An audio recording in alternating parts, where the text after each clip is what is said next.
안녕하세요. 스윗샌디입니다. 앞으로의 시대는 물질의 풍요와 의식의 성장이 함께 이루어지는 시대입니다.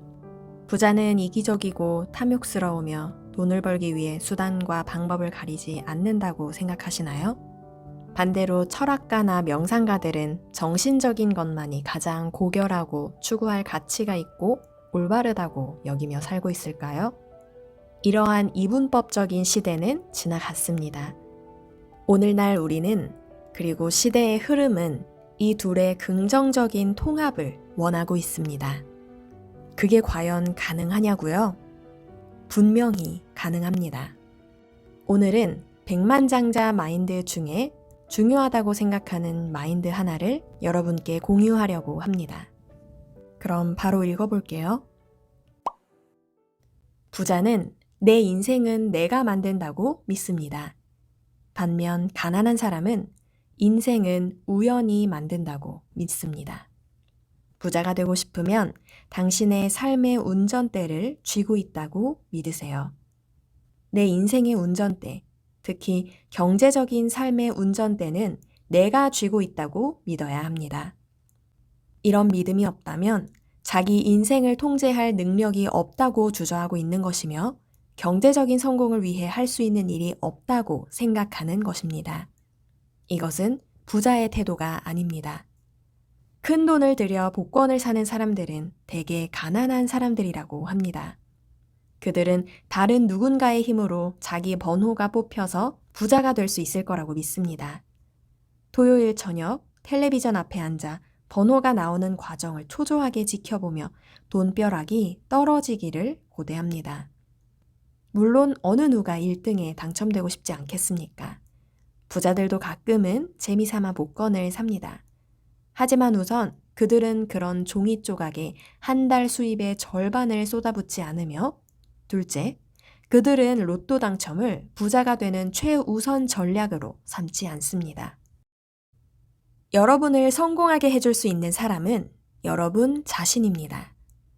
여러분을 중산층으로 만드는 사람도 하루하루 돈에 안달하며 살아가게 하는 사람도 의식적이건 무의식적이건 간에 그 사람은 여러분입니다. 가난한 사람들은 자기 삶에 일어나는 일에 책임을 지는 대신 피해자처럼 굽니다. 피해자인 척하는 사람들이 제일 많이 하는 생각은 나는 불쌍해입니다. 그 말은 끌어당김의 원칙에 따라 금방 그대로 이루어집니다. 그들은 불쌍해집니다. 사실 그들은 피해자가 아니라 피해자 역할을 할 뿐입니다. 그렇게 해서 뭔가 얻어지는 게 있을 거라고 생각해서 피해자처럼 구는 것입니다. 피해자인 척하는 사람을 어떻게 알 수 있을까요? 그들이 드러내는 특징 3가지를 보면 확실히 알 수 있습니다. 이 책을 읽는 여러분은 어쩌면 주위에 이런 사람들이 있을지도 모릅니다. 그리고 어쩌면 여러분이 아주 잘 아는 사람일 수도 있겠죠. 어느 쪽이든 앞으로 제가 소개해드릴 이 특징 3가지를 가지고 있는 사람이 누구인지 한번 생각해보거나 떠올려보는 것도 좋을 것 같습니다. 피해자인 척하는 사람들의 특징 첫 번째, 비난하기. 자신을 피해자라고 생각하는 사람들은 대개 비난하는 게임에 능숙합니다.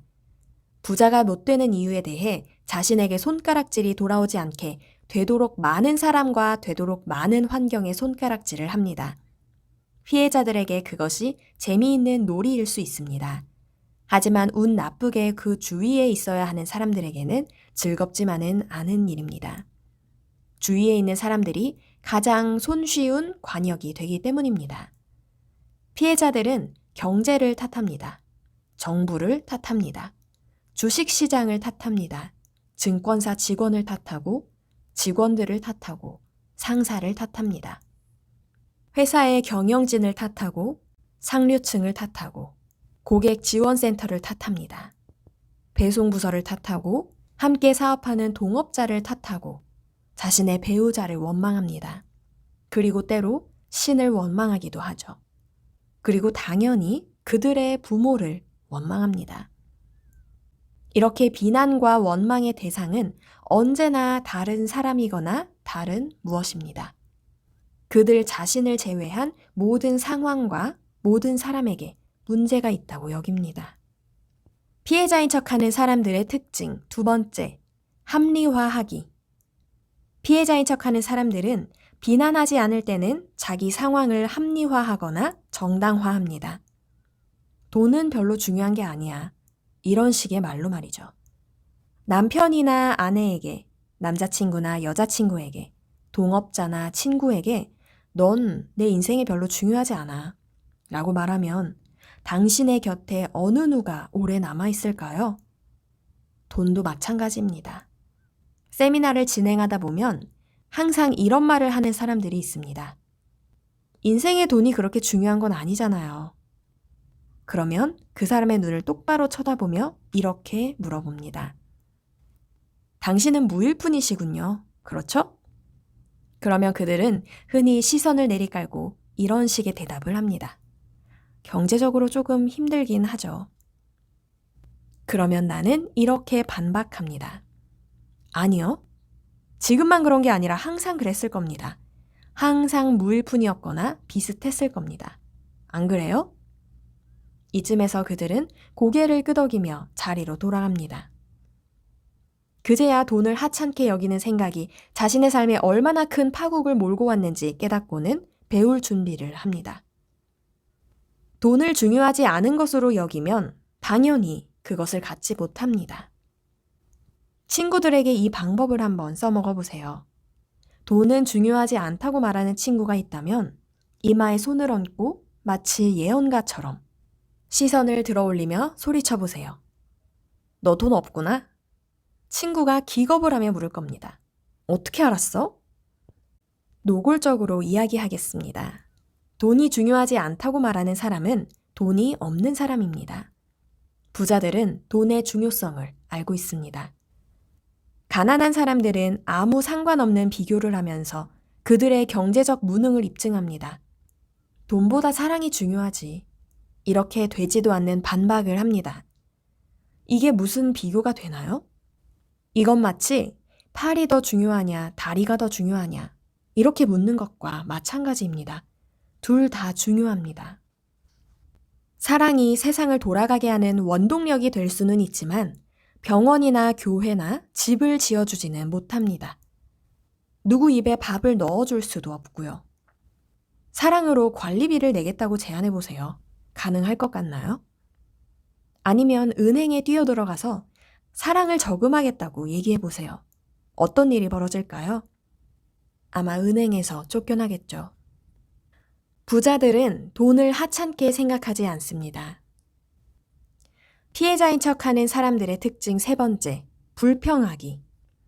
불평, 불만은 여러분의 건강과 부자가 되는 길에 가하는 최악의 행위입니다. 당신이 집중하는 곳이 커지기 마련이다. 이것이 바로 우주의 원칙입니다. 불평할 때 여러분은 어디에 집중하나요? 인생의 제대로 된 부분인가요? 잘못된 부분인가요? 분명히 잘못된 부분에 초점을 맞추고 있을 겁니다.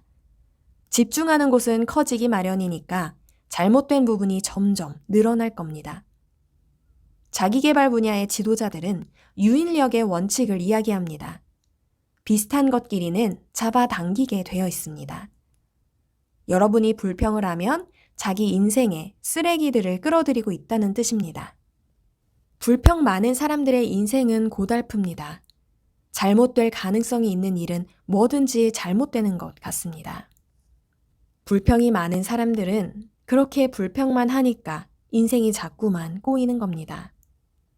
여기에 또 하나 핵심이 있습니다. 불평 많은 사람 곁에는 절대로 가지 말아야 합니다. 피치 못하게 옆에 있어야 한다면 강철 보호막을 펼쳐두어야 합니다. 부정적인 에너지에는 전염성이 있습니다. 따라서 불평 많은 사람들과는 되도록 멀리 떨어지는 게 상책입니다. 그런데 간혹 불평을 귀담아 들어주는 사람들도 있습니다. 왜 그럴까요? 자기 차례가 돌아오길 기다리고 있는 겁니다.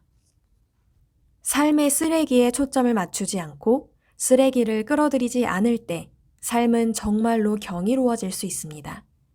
이제 여러분의 삶을 확실히 바꿔줄 숙제를 내주겠습니다.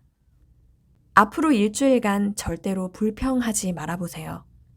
입 밖으로 불평을 내뱉는 것뿐 아니라 머릿속으로 생각하는 것도 안 됩니다. 일주일 내내 지켜야 하는 이유는 처음 며칠은 이전에 달라붙은 쓰레기의 잔해가 남아있을 수 있기 때문입니다. 안타깝게도 쓰레기는 빛의 속도로 움직이지 않습니다. 따라서 깨끗이 청소하려면 시간이 좀 걸립니다. 제가 지금까지 수천 명에게 이 숙제를 내주었는데 이 작은 훈련으로 인생이 바뀌었다는 사람들에게 파묻힐 뻔했습니다. 장담하는데 삶의 쓰레기에 초점을 맞추지 않고 쓰레기를 끌어들이지 않을 때 삶은 정말로 경이로워질 수 있습니다. 불평이 많은 편이었다면 지금 당장 성공을 끌어들이려 하지 마세요. 중간에만 있어도 훌륭한 시작입니다. 이처럼 비난, 합리화, 불평은 진통제 같은 겁니다. 스트레스를 완화시키는 약에 불과합니다. 실패로 인한 스트레스를 줄여주는 것뿐입니다. 지금부터 여러분이 심하게 비난하고 합리화하고 불평하기 시작할 때마다 정신 똑바로 차리고 당장 그만두세요. 당신의 인생은 당신이 만들어가고 있습니다. 시시각각 당신의 삶에 성공을 끌어들이는 사람도 쓰레기를 끌어들이는 사람도 당신입니다. 지금부터는 지혜롭게 생각하고 말해야 합니다. 그렇다면 피해자처럼 굴어서 얻는 게 있을까요? 있습니다. 그건 바로 관심입니다. 관심을 얻는 게 그렇게 중요한가요? 물론이죠. 어떤 형태로든 거의 모든 사람은 관심을 바라거든요. 그리고 그들이 관심을 먹고 사는 이유는 중대한 착각을 하고 있기 때문입니다. 그게 어떤 착각이냐면 관심을 사랑으로 착각하는 겁니다. 끊임없이 관심을 원하는 사람은 진정한 행복과 성공을 누릴 수 없습니다. 다른 사람들의 관심을 끌어들이려다가 그들의 손에 휘둘리기 십상입니다. 관심을 보여달라고 애원하는 입 안의 사탕 같은 사람이 될 겁니다. 남의 비위를 맞추기에 급급한 사람입니다. 지나치게 관심을 얻으려다 보면 어리석은 짓을 하게 마련이고 바로 이것이 문제가 됩니다. 사랑과 관심을 혼동하는 사람들은 진정한 의미의 사랑을 하지 않습니다. 대부분 자기 이기심으로 사랑합니다. 상대가 나에게 해주는 것을 사랑하는 셈입니다. 개인적인 필요에 의한 것일 뿐 그런 관계는 상대에게나 둘 다에게 바람직하지 않습니다. 사랑과 관심을 분리시키면 그 사람이 당신에게 해주는 일 때문이 아니라 상대방을 있는 그대로 사랑할 수 있습니다. 진짜 부자들은 피해자처럼 굴지 않습니다. 관심을 얻으려고 하지도 않습니다. 여러분은 피해자가 되겠습니까? 아니면 부자가 되겠습니까? 둘 중 하나는 될 수 있지만 둘 다 될 수는 없습니다. 여러분이 남을 탓하고 합리화하고 불평할 때마다 어김없이 여러분은 자신의 경제적인 목을 자르고 있는 겁니다.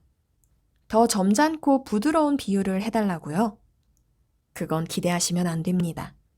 저는 점잖고 부드러워지는 데에는 관심이 없습니다. 여러분이 자기 자신에게 도대체 무슨 짓을 저지르고 있는지 확실히 보여주고 싶을 뿐입니다. 여러분의 힘을 되찾으세요. 지금 여러분의 삶에 벌어지고 있는 모든 일과 여러분의 삶에 일어나지 않은 모든 일은 여러분 자신이 만들었음을 인정하셔야 합니다. 부유함도 빈곤함도 그 사이에 있는 여타 경제적인 수준도 여러분이 만드는 겁니다. 이제 가슴에 손을 얹고 말해보세요. 나의 경제적인 성공은 내가 만든다. 나의 경제적인 성공은 내가 만든다. 나의 경제적인 성공은 내가 만든다. 지금까지 부를 끌어당기는 17가지 원칙을 알려주는 부자 매뉴얼 백만장자 시크릿이라는 책의 일부분을 낭독해 드렸습니다. 이 책을 쓴 분은 하브 에커라는 분인데요. 단돈 $30를 지니고 그러니까 3만 원 정도를 가지고 캐나다에 이민을 온 유럽계 이민자의 아들로 태어나서 캐나다에서 자란 후 20살 이후에는 미국에서 살았습니다. 13살부터 신문 배달, 아이스크림 장사를 하는 등 어려운 집안 형편 속에서 성장기를 보냈는데요. 요크 대학을 졸업한 후에 여러 도시를 전전하며 12개가 넘는 다양한 일들을 하면서 백만장자가 되겠다는 꿈을 키워나갔습니다. 그는 수많은 좌절의 시간을 보낸 후 대출받은 2,000달러로 첫 사업을 시작해서 10개의 지점을 가진 사업체로 바꿔놓고 보춘 선정 500대 기업의 회사 지분의 절반을 판 것으로 그의 꿈을 이루는 듯 했습니다. 하지만 잘못된 투자와 해픈 씀씀이로 2년도 채 못 가서 빈털터리가 되었습니다. 성공과 실패를 모두 경험한 하브 에커는 돈과 무의식, 그리고 부를 이루는 심리적인 과정을 발견하게 되는데요. 어린 시절에 가족을 통해 보고 들은 경험과 습관이 성인이 되어서 자신의 돈에 대한 생각과 행동을 형성한다는 걸 발견하게 되고 다시 무일푼에서 2년 반 만에 백만장자가 됩니다. 하브 에커는 지금도 여전히 활발한 강연을 하고 있고요. 이 저자 혹은 백만장자 마인드에 대해 더 자세히 알고 싶은 분들은 유튜브에 하브 에커를 검색해 보시면 더 많은 정보를 얻어가실 수 있을 겁니다. 오늘 영상은 여기서 마칠게요. 감사합니다.